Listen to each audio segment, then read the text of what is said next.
Ministros e técnicos de várias áreas do governo federal já estão na cidade de Mariana, onde amanhã o presidente Lula anuncia ações e investimentos do acordo de reparação por causa do rompimento da barragem da Samarco em 2015.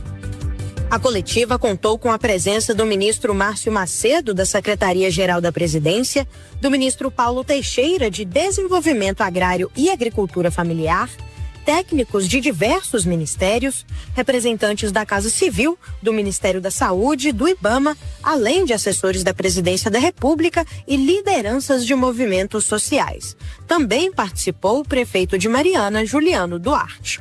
Estão previstos investimentos nas áreas de educação, saúde, agricultura familiar, transferência de renda, assistência técnica e também repasses diretos aos atingidos.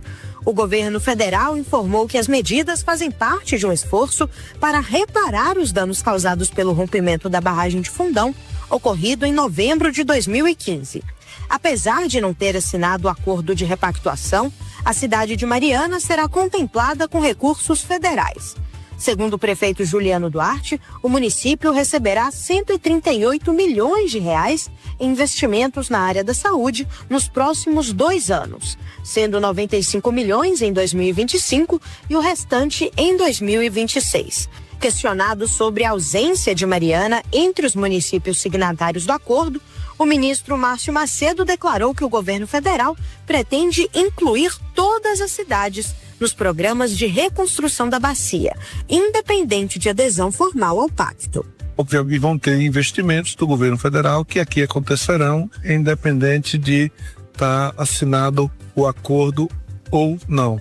É óbvio que o ideal é que todos os municípios tivessem assinado o acordo, mas é assim mesmo, é a vida. Jocely Andrioli, representante do movimento dos atingidos por barragens, ressaltou que a reparação integral do desastre envolve 4 eixos: punição dos responsáveis, reparação coletiva, reparação ambiental e compensações individuais. 10 anos é inacreditável, né? Por que esses 10 anos não se fez a reparação ainda? Porque seguiu-se uma lógica privada. Uma lógica onde a empresa tinha o controle de tudo e de todos. E agora a União e os estados entram com essa lógica do interesse coletivo, do interesse do desenvolvimento, da retomada, de punir um crime ambiental com os vários programas de reparação. Então essa é a grande aposta. Ainda durante a coletiva foi revelado que um dos anúncios a serem feitos pelo presidente está relacionado a investimentos na Universidade Federal de Ouro Preto. Ela engloba também a criação de um possível hospital universitário na cidade de Mariana. A visita do presidente Lula a Mariana está prevista para amanhã desta quinta-feira, dia 12, quando ele deve oficializar os primeiros anúncios do novo ciclo do Acordo Rio Doce. Da região dos Inconfidentes, Laura Gorino. E a Justiça Federal em Minas apresentou hoje o primeiro balanço sobre o monitoramento desse novo acordo de Mariana. Mais de 200 mil sentenças devem ser homologadas até o fim deste ano. Neste primeiro semestre, os municípios de Minas e do Espírito Santo que aderiram ao acordo, sendo um total de 26, receberam juntos 134 milhões de reais.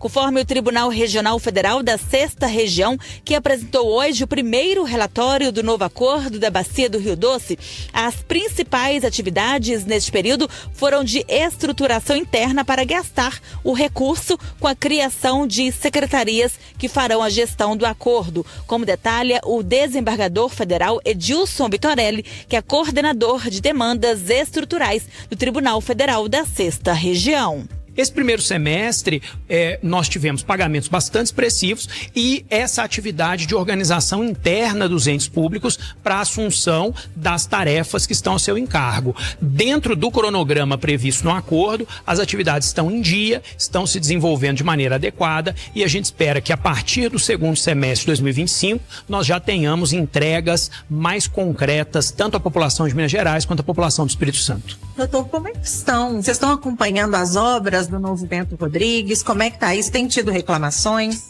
Esse é um tema que já vinha se desenvolvendo antes da celebração do acordo.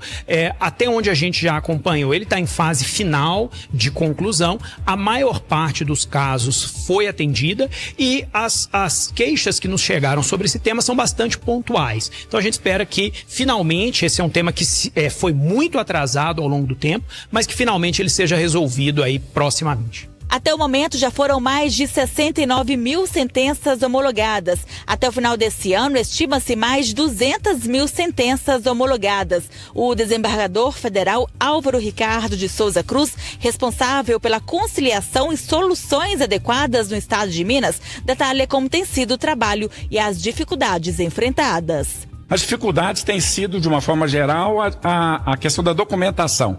Por mais simples, né, que a gente tem essa documentação no caso do PID, como simplesmente a questão do documento, né, básico e do documento residencial, né, mesmo assim, essas pessoas têm encaminhado, né, um número grande de pedidos de representação com irregularidades, levando, né, a um acúmulo de serviço para a gente.